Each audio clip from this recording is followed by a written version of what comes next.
avec Louis Duclary, qui est mon invité sur le plateau Bonjour, Jérôme. L'Expression. Salut Louis, patron créateur dans Cherimo. On va parler de vente interactive et j'ai l'impression que la vente interactive dans le marché que nous connaissons aujourd'hui, c'est plutôt un atout. Complètement. La vente interactive, donc finalement Jérôme, ça fait maintenant 3 ans et demi qu'on a créé en Cherimo. L'enjeu, c'était de répondre vraiment à un sujet de fixation du prix, permettre aux professionnels d'aller optimiser le prix en fonction des acquéreurs réels et montrer aux vendeurs où est le marché. Parfois, c'est un peu plus dur pour le vendeur parce que ça va vraiment le faire atterrir. Parfois, au contraire, on arrive à créer l'émulation et d'avoir mieux que ce qu'il attendait. Mais dans le marché actuel, ce qui est très intéressant, c'est que ça permet à l'agent de parfois trouver des solutions dans une situation difficile où le vendeur a du mal à tomber sur la réalité de marché puisqu'il en attend peut-être beaucoup, il n'y a pas de contact. Et en fait, nous, nos partenaires, ils travaillent avec nous. Pourquoi ? Parce que ça va permettre de redynamiser le bien en le commercialisant à un prix attractif et retrouver du contact sur le bien. C'est une manière d'amener le vendeur au bon prix. Oui, en tout cas, ça va surtout être une manière pour lui montrer des offres qui vont représenter le marché. Et c'est ça tout l'intérêt, c'est de se dire, le vendeur parfois a un peu de mal à voir la réalité. Et effectivement, en lui montrant qu'il y a eu des visites, qu'il y a eu des gens intéressés, qu'ils ont des projets sérieux, puisqu'ils sont finançables, et qu'ils ont remis les offres en toute transparence, puisqu'ils ont pu voir les offres des uns et des autres et se positionner en fonction, on va pouvoir montrer tout ça aux vendeurs. Et en tout cas, ce qu'on observe, c'est que souvent, ça le fait atterrir sur la réalité du marché.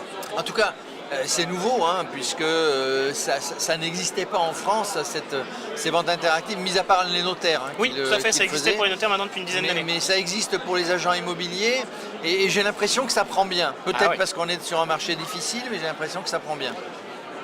En effet, il y a plusieurs facteurs qui vont l'expliquer. Nous, finalement, aujourd'hui, on est le leader pour la vente interactive pour les agents immobiliers.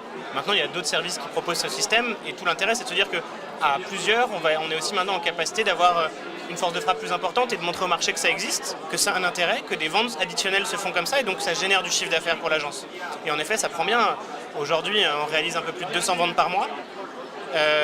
Vous organisez, ça ne veut pas dire parce qu'il y a un prix de réserve, ça veut Exactement. pas dire que... Mais en gros, il y a 200 ventes par mois qui se passent sur la plateforme. On a un taux de réussite autour de 50%, si vous voulez. Et l'idée, c'est que ça se développe fort, puisque l'année dernière, quand on avait eu l'occasion de se parler, on en faisait peut-être un quart. Et du coup, c'est une bonne manière pour un agent immobilier de rentrer un mandat qui est plus exclusif parce qu'on propose quelque chose de nouveau. Oui, ça va être une façon de se différencier, de montrer qu'on apporte du service en plus peut-être que d'autres confrères ou que le particulier pourrait faire seul. Et effectivement de pouvoir sortir tout de suite de l'enjeu délicat qui va être la fixation du prix. On pourrait tomber dans l'écueil d'aller au prix de ce qu'attend le vendeur, malgré le fait qu'on sait bien que peut-être qu'on ne le vendra pas à ce prix-là. Ça peut être une solution pour dire au vendeur, vous en attendez 300, je l'estime de 150, je propose qu'on fasse une vente interactive, on va le positionner un petit peu en dessous de mon estimation, comme ça je suis sûr que je vais avoir du contact. Parce qu'un professionnel sans contact, on est bien d'accord qu'il ne peut pas travailler. Et grâce à ces contacts, il va pouvoir ensuite faire monter et peut-être arriver à ce qu'attend le vendeur, mais dans le bon sens des choses. Et ensuite, la vente se déroule sur combien de temps ? Enfin, on ouvre les enchères pendant combien de temps sur le site ? Alors, généralement, ce qui va se passer en moyenne, on va avoir un taux de commercialisation de l'ordre de 3 semaines, 1 mois, qui va permettre justement de bien faire les bonnes étapes de validation, donc prise de contact, la qualification, les visites, la validation du financement, et ensuite la remise des offres. Alors, c'est complètement paramétrable à la main du professionnel, mais en moyenne, on va considérer moins d'1 heure. 1 heure, c'est très bien, puisqu'il faut que ce soit dynamique.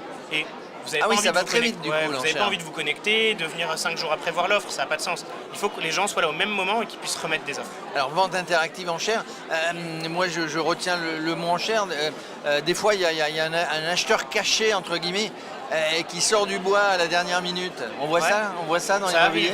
En fait, c'est ce qu'on observe, c'est pour ça aussi qu'on conseille des enchères, des ventes interactives assez courtes. C'est parce que les offres, elles sont remises à la fin. Alors on a un mécanisme assez simple qui fait que quand il y a une offre à la fin, on remonte un peu le temps pour permettre aux autres de se positionner. Ça évite d'avoir quelqu'un qui, disons, prendrait le bien en la dernière seconde. Mais c'est pour ça, en fait, finalement, il vaut mieux que tout le monde soit connecté dans un laps de temps court et que ça soit un peu prolongé, plutôt que de faire une vente sur 24 heures où il ne va pas se passer grand-chose. Et le commissaire-priseur, c'est toi ? Pas vraiment. C'est une super bonne question.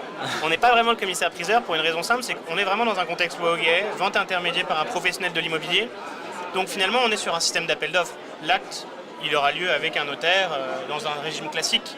Donc on ne peut pas dire qu'on ne fait pas une adjudication, on ne va pas rendre l'acte. En revanche, c'est un bon système pour pouvoir récupérer les offres et ensuite présenter les offres qualifiées au vendeur. Et ensuite, c'est le vendeur évidemment qui va décider en final.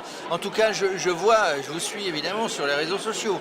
Je vois beaucoup de témoignages très positifs des agents immobiliers. Tout à fait. De nombreux témoignages. Aujourd'hui, on travaille avec un peu plus de 450 agences en France. On travaille aussi maintenant depuis assez récemment avec des mandataires assez bien sélectionnés. Et effectivement, il y a de nombreux témoignages d'agents un peu partout sur la France ou bien de mandataires pour le dire qu'en fait, Enchère Immo surtout leur permet de faire des ventes. C'est ça qui est intéressant. C'est ça qui est intéressant. Eh ben, merci en tout cas Louis Duclari. Merci, Jérôme. Bon salon et longue vie à Enchère Immo. Merci beaucoup. À bientôt.